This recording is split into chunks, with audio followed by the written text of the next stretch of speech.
The wait for the Super Mario Bros. Movie has been kind of a crazy one when you think about it. The movie was announced all the way back in 2018. Then it was a good 3 years of just occasional statements from Nintendo or Illumination saying, yep, we're still working on it, and not much else. Then the first concrete info with a cast announcement that brought on an avalanche of Chris Pratt memes. Then finally the first teaser late last year, which I gotta say is really late compared to most big animated movies. Combine that with Illumination's spotty track record with critics and animation fans, and my own limited exposure to them being all over the place opinion-wise. And while each trailer got me leaning more positively towards it, the collective shrug most movie critics seem to give when reviews hit the day before release left me feeling a way that, really, until I sat down in the theater and watched it, I was like, I don't know what to expect from this. I honestly have no clue how I'm going to feel about it. So what did I think? I started to develop a consensus around the 2/3 mark that was solidified by the end. The movie's pretty good. Not incredible or great, but not just mediocre or okay either. It's a good time that is enhanced if you're familiar with and passionate about the source material, because unlike so many other game adaptations, you can tell a mission statement of this movie was to stay true to the iconography, style, and feel of the games.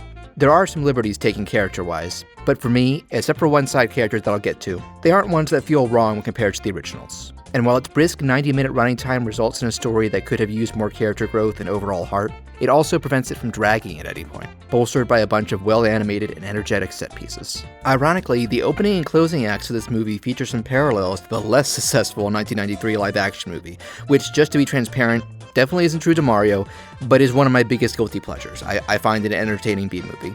The closing act similarity I can't get into due to spoilers for this new movie. They haven't shown any of this particular aspect in the promos, but I'm definitely going to do a spoiler-filled follow-up video going through the whole plot and my thoughts on specific things. But if you've seen the original movie, you probably remember that a good portion of the first act takes place solely in Mario and Luigi's home in Brooklyn, rather than the Mushroom Kingdom. And the same thing happens here, down to them running a fledgling plumbing business that's clearly struggling.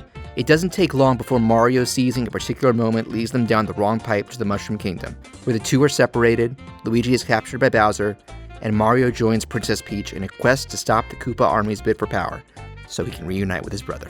Now, one thing I can say that many would assume from the trailers is the impression I took from the visuals, which is that, quite honestly, this is among the best-looking big-budget CG films I've ever seen. The character designs are appealing and expressively animated, the landscapes of the Mushroom Kingdom are fantastical, vast, and detailed, and it follows a positive trend I've seen in recent years with having beautiful and vivid lighting. I think I realized this was a big improvement visually from days like the initial Pixar boom of the 2000s, when I saw Incredibles 2 a few years ago, and noted just the drop-dead gorgeous lighting during the scene with Elastigirl on the motorcycle through the city. We've kind of reached a point where if you have a 3D feature, you're either going for that sketchy hand-drawn Spider-Verse look, like I saw the TMNT Mutant Mayhem teaser in front of this, and that looks really stylish, or you're going for these intense, beautifully lit scenes and environments. Like there was also the teaser for Illumination's next movie, Migration, that was in front of this, with these ducks flying through beautifully lit trees and valleys and skies. But getting back to this movie, honestly, for anyone studying 3D animation, I truly do consider this to be something worth going through and studying the visual elements, like the fantasy environments, how the characters are modeled and moved, and how lighting is applied more heavily in scenes like Bowser's Lair or Rainbow Road. It's a feast for the eyes. And the fact that so many of the characters stay very true to their modern game designs helps prevent that feeling of disassociation we have with the first Sonic design. As far as voice acting goes, thankfully for all the confusion and backlash the main cast got when they were revealed, hearing them in the final product, it clicked for me. I was among those scratching their head with Chris Pratt being announced for Mario, because even though he said they were working on a specific voice for it, I just instinctively assumed he was going to do his regular voice, and Mario was going to sound like a Star-Lord or Emmett from the Lego Movie, and it was going to be weird. But no, he actually, voice acted. He came up with a voice that's different from himself and other versions of Mario. It's easy to forget at this point that before Mario 64 established that warmer, happier sound for Mario that we all know today, earlier material, like the Deep cartoons and Bob Hoskins' live-action performance, always gave him a gruffer, tougher New Yorker sound. Pratt kind of mixes both these approaches. It's not as raspy or gruff as the old stuff, but it's not as fluty and accentuated as the new stuff. I think for some people it'll take a few minutes to get used to, simply because it's a new approach for the character, but for how this version of Mario is written and presented, where he has to be a bit more diverse in his emotions and not just enthusiastically wahooing all the time, it works. Same goes for the rest of the main characters. Charlie Day has always sounded like a wimpy cartoon character to begin with, so he fits Luigi very well. Anya Taylor-Joy is able to do these commanding tones for this more proactive take on Peach, but she still has moments to be more kind and tender like you'd expect with the character. I'm fine with her being more capable and hands-on in the game because pop culture has really shifted to better support proper heroines, and many, myself included, have complained about her being kidnapped by Bowser repeatedly in the games as very tired by this point. But I was worried that she was just going to be all stoic and business and ice queen the whole movie, but thankfully there were moments where she and Mario just talk, and she tries to be supportive and reassuring to him, or opens up about her own life. so you still get the sense she's capable of being the kind-hearted Peach from the games too. Jack Black is able to bring both comedy and menace to Bowser. And Keegan-Michael Key, I haven't heard him say anything about referencing the game version of Toad, but honestly I thought he sounded the closest to a one-to-one comparison with the game. Though thankfully he toned down the annoying factors we all meme Toad for. Though I feel bad for Day and Key because after being caught by Bowser, Luigi's absent for practically half the movie. And Toad doesn't all-out disappear, but after the introduction he serves no purpose to the plot except occasional jokes. Funny enough, someone who has openly admitted in interviews that he's not good at coming up with different voices is Seth Rogen. And while that does make his voice coming out of Donkey Kong a little distracting at points, especially when he pulls out the infamous laugh, I'll admit, it does suit this version of the character. He's a privileged show-off who butts heads with his dad and has to go through some stuff with Mario. And though in live action, those traits aren't something I'd associate with Rogen, my go-to roles for him are at funny everymans and comedies, but with just his voice to go by, I can see the thought process in casting him. And funny enough, on a podcast a few years ago, I said that if I could choose any actor in the world to voice DK in a speaking role, I'd go with the veteran voice actor Kevin Michael Richardson. And he's actually in this movie as Kamek, both doing a great job and being totally unrecognizable from that smooth and intimidating deep bass voice I'm so used to. And speaking of voice actors, Charles Martinet appears as two characters here. Without getting into specifics, one is a quick appearance for a cute one-off joke, and the other is something that honestly really works on both the symbolic and story level, with both roles having some meta elements to them, the one-off one being very obvious and the other a bit more thought out. I'll just say I'm glad he wasn't restricted to a single blink and you'll miss it line, because honestly one of my favorite Mario Universe characters does get that treatment, and I hope they can get more properly involved if there are future movies. And that latter character does actually contribute to the movie's emotional core by the time things end, which is someone who echoes the sentiment that by this point Martinet is Mario. It was rather heartwarming.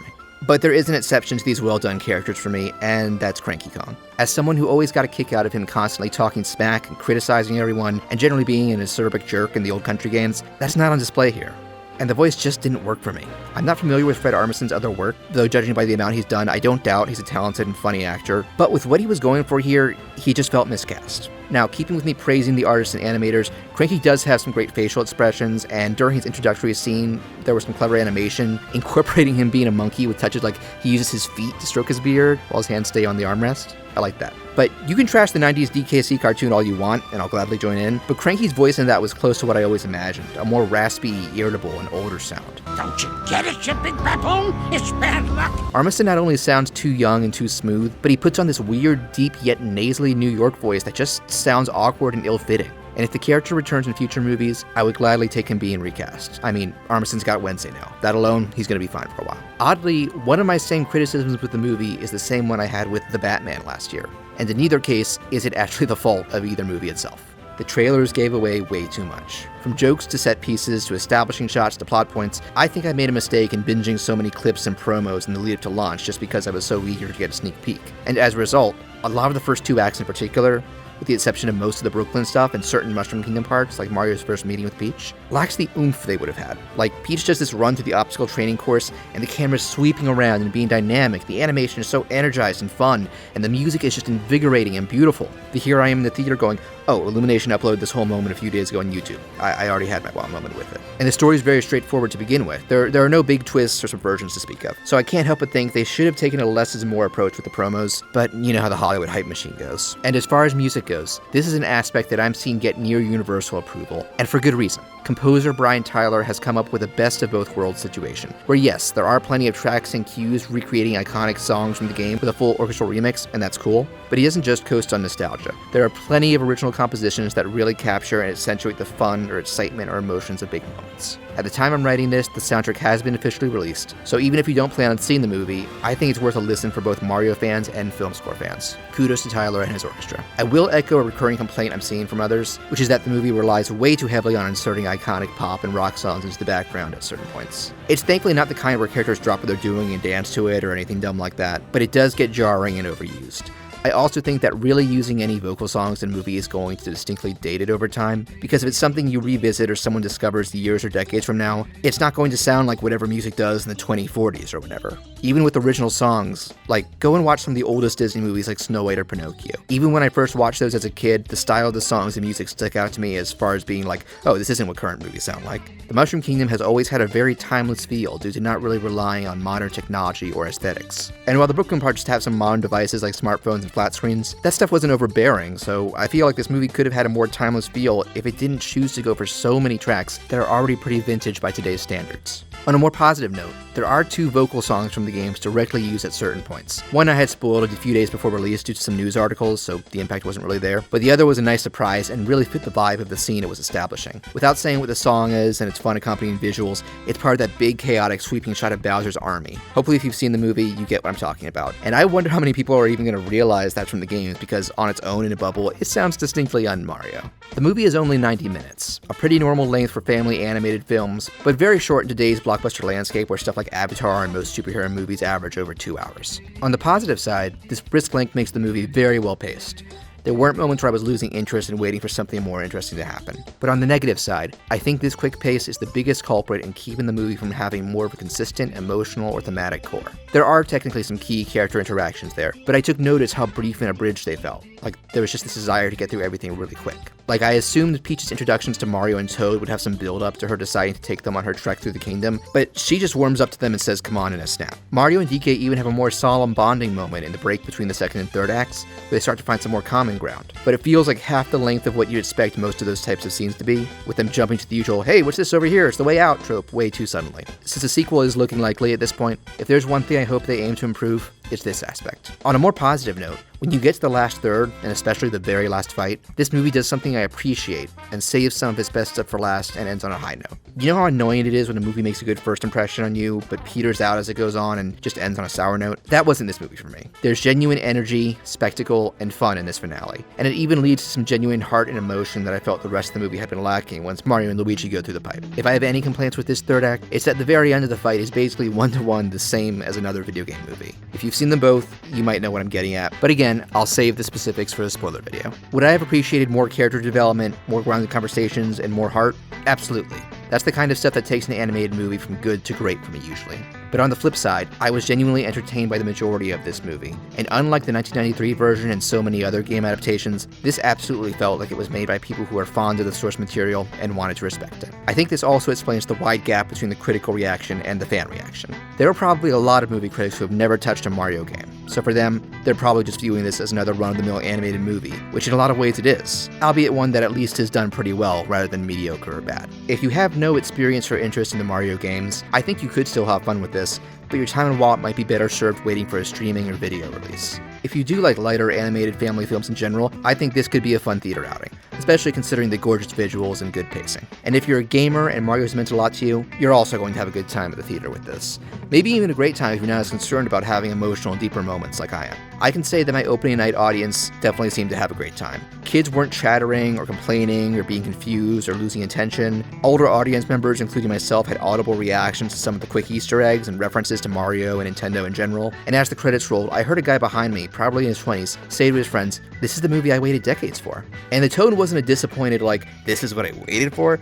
No, it kind of sounded like the feeling I started having by the time we reached the third act. It was a relieved, pleased feeling that the filmmakers didn't botch this and turn out trash. They took probably the most iconic game franchise ever made and made a fun movie that also stayed true to the source material. News stories the past couple days point to this already being a huge hit financially, even with the muted critic reception, which, let's be real, that happens all the time. With sequels looking like a certainty, I hope that, with so many character and concept introductions out of the way, they can make a follow-up that fleshes things out a little more. As far as my rankings of recent game adaptations go, this is obviously a long way from shows like Arcane and Castlevania that are straight-up masterpieces in my opinion, but, and I think some people will disagree with this, I liked it better than either Sonic movie, which, outside of some funny dialogue from Sonic and Robotnik, felt pretty generic to me and didn't even start to feel like Sonic until the sequel directly incorporated more elements and characters, but still relied too much on made-up live-action humans. This is on a similar level to me as Detective Pikachu. I'd have to watch both back-to-back to say which one comes out on top, but at the end of the day, I had a good time with both and left the theater more satisfied than not. So yeah, solid film. I don't think I'll go to a second theater viewing by myself,